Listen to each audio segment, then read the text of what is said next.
Hello guys, welcome back to another video of Enemy Wizard. तो यार इसका दूसरा एपिसोड जो है उसका एक्सप्लेनेशन मैं जस्ट अभी स्टार्ट करने वाला हूँ। तो बिल्कुल कुर्सियों की पेटी बांध लो और तैयार हो जाओ एक्सप्लेनेशन के लिए।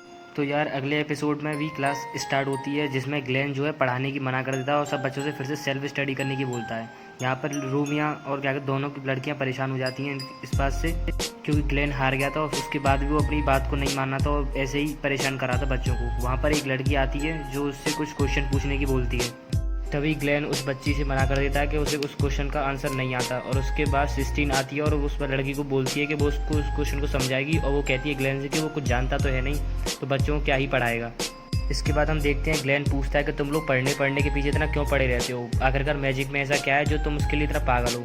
तभी सिस्टीन बोलती है मैजिक एक बहुत ही अच्छी चीज़ है और उससे हमें बहुत कुछ सीखने को मिलता है।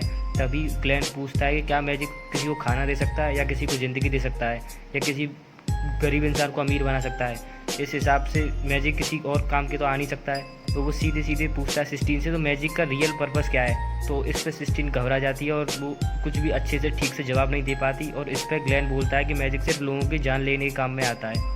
इस पर सिस्टीन भड़क जाती है और ग्लेन के कान के नीचे एक बजा देती है और उसके बाद बेचारी वो रोते रोते वहाँ से चले जाती है। इस थप्पड़ के बाद यार ग्लेन को बहुत बुरा लगता है और उस सिस्टीन के रोने के बाद उसका दिमाग बहुत ज़्यादा अपसेट हो जाता है। और ग्लेन थोड़ी देर बाद बाहर जाके सोच रहा होता है कि वो अब नहीं पढ़ाएगा बच्चों को और वहाँ से चले जाएगा।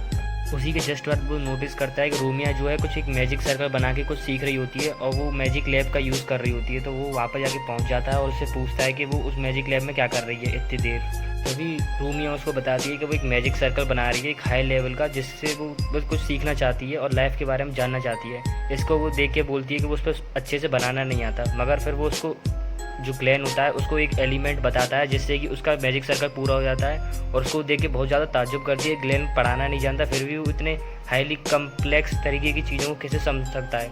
और इस चीज़ को देखने के बाद ग्लेन जब उसकी खुशी को देखता है रूमिया की, वो उसको अपने बचपन की याद आ जाती है कि किस तरीके से वो भी मैजिक को सीखने के लिए कितना ज़्यादा एक्साइटेड रहता था। इसके बाद हम व्यूअर्स अगले सीन में देखते हैं कि ग्लेन और रूमिया अपने अपने घर जा रहे होते हैं। तो रूमिया रास्ते में उसको मिलके बताती है कि सिस्टीन के जो दादाजी हैं वो एक बहुत बड़े मैजिशियन हुआ करते थे और सिस्टीन बिल्कुल उनकी तरह ही बनना चाहती है। तभी वो उससे पूछती है कि उसके पास्ट के बारे में ग्लेन की, पर ग्लेन मना कर देता है और ग्लेन सिर्फ इतना बताता है कि वो उसके टीचर को जो सेलिका है उसका एक पुराना दोस्त है। और फिर ग्लेन जब रूमिया को उसके पास्ट के बारे में पूछता है तो रूमिया बताती है कि एक दिन वो एक बार फंस गई थी डार्क मेजेस के बीच में जो बहुत ही बुरे जादूगर होते हैं। उस टाइम पे सिस्टीन के दादाजी ने उसकी मदद की थी और तब से लेके आज तक वो सिस्टीन के दादाजी की मतलब एक तरीके से उनको फॉलो करती आ रही है और उनकी तरह मैजिशियन अच्छा बनना चाहती है। इसके साथ वो सिस्टीन को भी बहुत पसंद करती है क्योंकि वो भी एक उसी अपने दादाजी की तरह मैजिशियन बनना चाहती है। इस पर ग्लेन सोचता है और कहता है कि वो उनको अब अच्छे से पढ़ाएगा और वो कहता है कि वो कल स्कूल में जाके ज़रूर सिस्टीन से माफ़ी मांगेगा। अगले ही सीन में हम देखते हैं कि जो ग्लेन होता है वो सिस्टीन से जाके सारी की सारी क्लास से माफ़ी मांगता है और उसके बाद उन लोगों को पढ़ाने की बोलता है। मगर उससे पढ़ाने से पहले वो कहता है कि तुम सब के सब बेवकूफ़ हो। और इसकी बात सुनने के बाद सब लोग बहुत ज़्यादा गुस्सा हो करते हैं और उनमें से एक तो स्टूडेंट ये भी कहता है कि हम एक थर्ड क्लास जो टीचर है उसकी बात क्यों सुने, जिसको एक सबसे नॉर्मल सा एक जो चैंट में मंत्र होता है वो भी करना नहीं आता।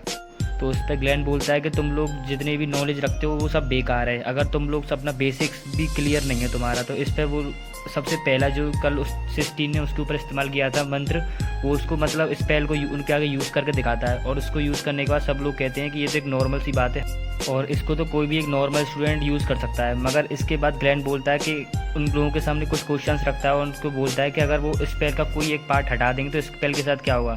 तभी उनमें से एक रैंडम लड़की खड़े होकर बोलती है और कहती है कि स्पेल काम नहीं करेगा।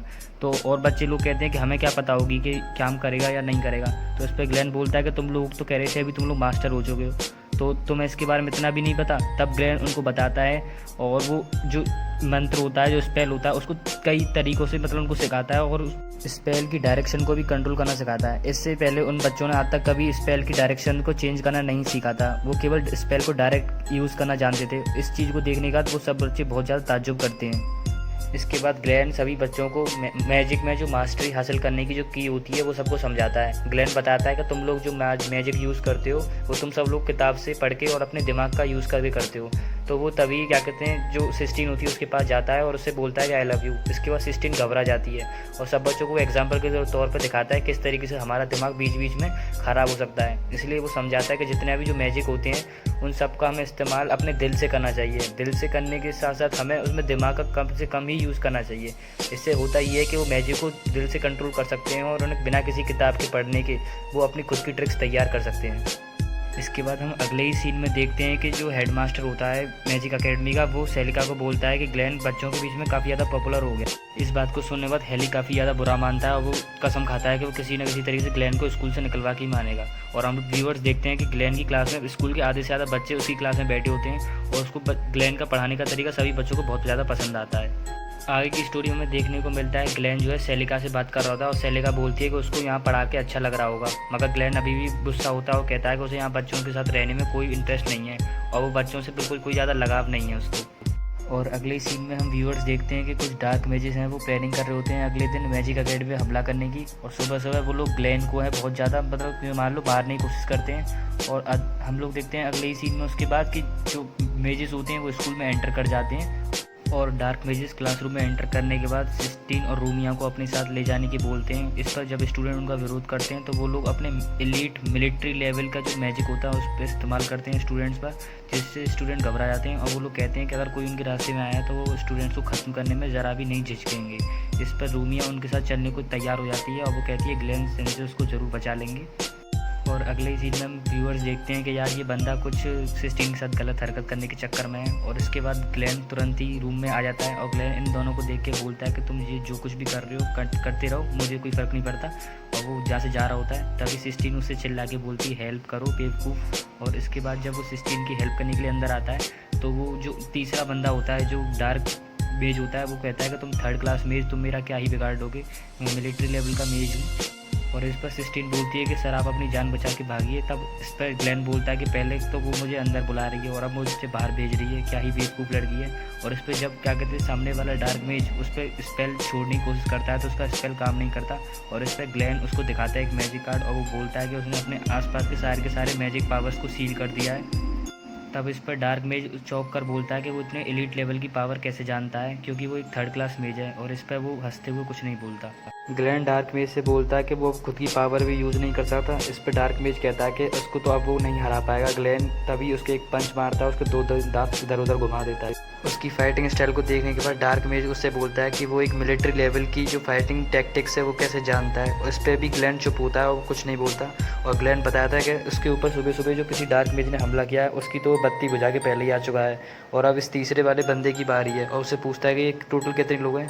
तब वो हंस के बोलता है कि ये टोटल 4 लोग आए थे अकेडमी में। इस पर ग्लेन उसको तुरंत एक लात मारता है और उसको ज़मीन में पटक देता है।